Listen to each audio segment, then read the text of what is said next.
Hey, it's Sue. Thanks for joining me for today's Bible reading. I'm reading March 23rd, Judges 13 through 15. And this may sound like a negative way to start off the reading, but I have decided this year, after reading this far in the book of Judges, that this is my least favorite book of the Bible for right now. Usually I come up with ones that are my favorite after the years of reading the one-year Bible and all the different versions and reading out loud on YouTube, the one-year Bible and the Holman Christian Standard Bible, and now this. This has been my least favorite read through this year in the book of Judges so far. So that has parts that kind of allow it to redeem itself, that are interesting, that are wonderful takeaways. But I'm telling you what, some of the reading has been just so, I keep using the word tedious, but that's exactly what it is, and kind of monotonous. Let's see what's in store for us today in chapter 13, verse 1. The children of Israel again did that which was evil in Yahweh's sight, and Yahweh delivered them into the hand of the Philistines 40 years. There was a certain man of Zorah, the family of the Danites, whose name was Manoah, and his wife was barren and childless. Yahweh's angel appeared to the woman and said to her, "See now, you are barren and childless, but you shall conceive and bear a son. Now therefore please be aware and drink no wine nor strong drink, and don't eat anything unclean.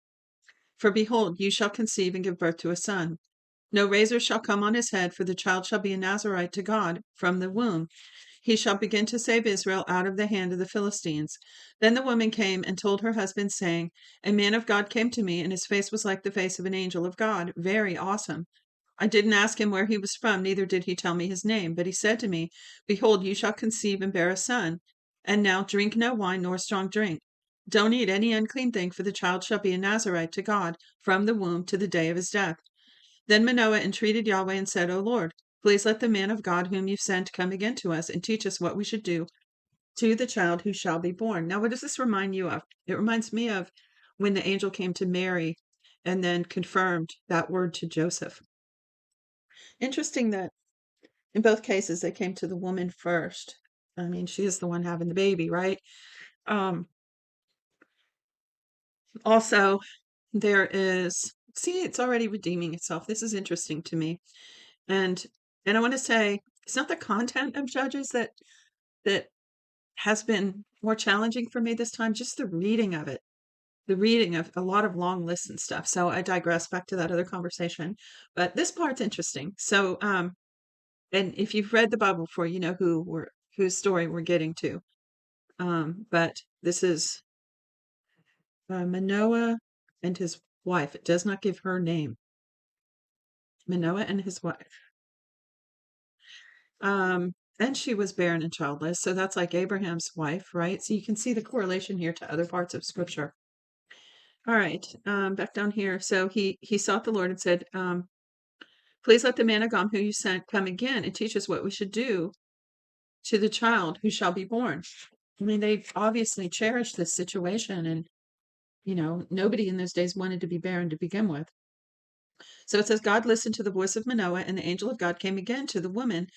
And the woman, isn't that interesting? And as she sat in the field, but Manoah, her husband, wasn't with her.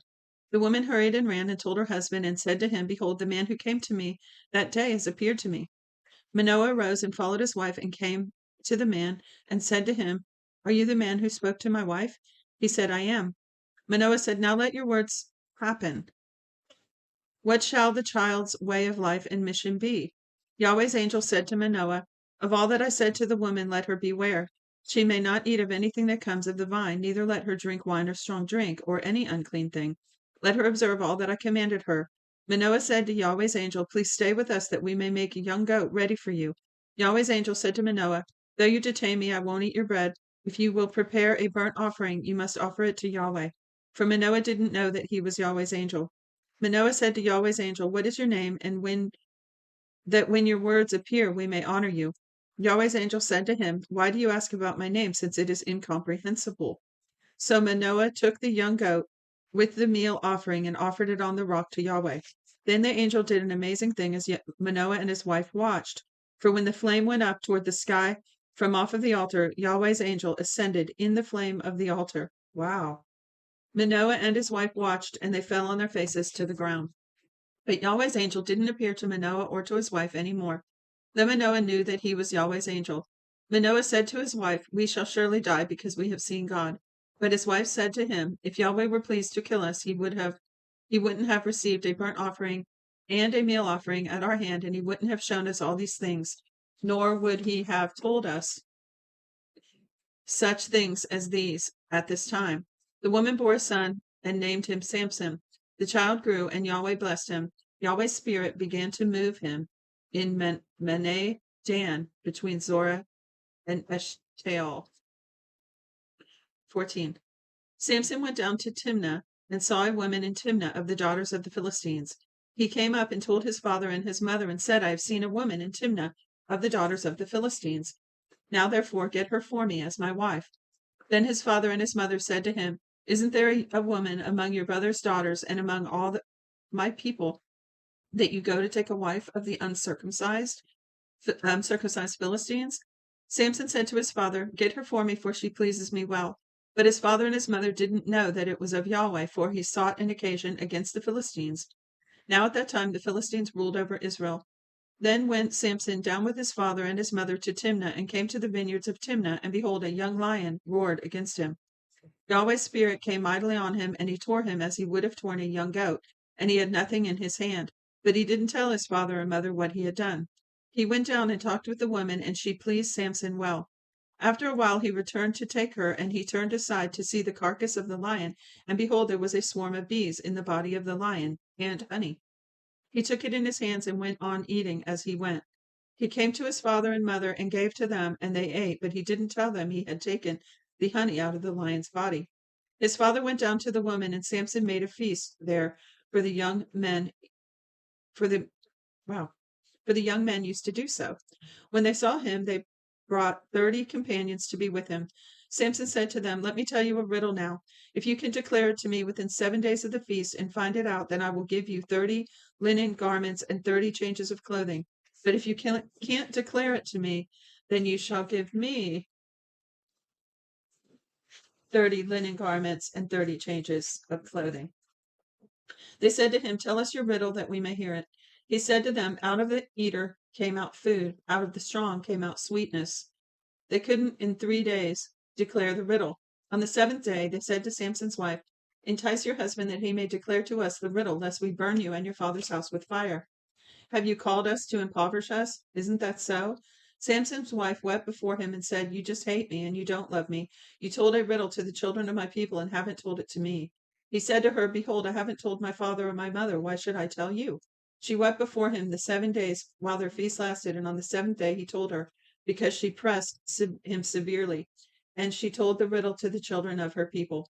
The men of the city said to him on the seventh day before the sun went down, "What is sweeter than honey, and what is stronger than a lion?" He said to them, "If you hadn't plowed with the heifer, you wouldn't have found out my riddle."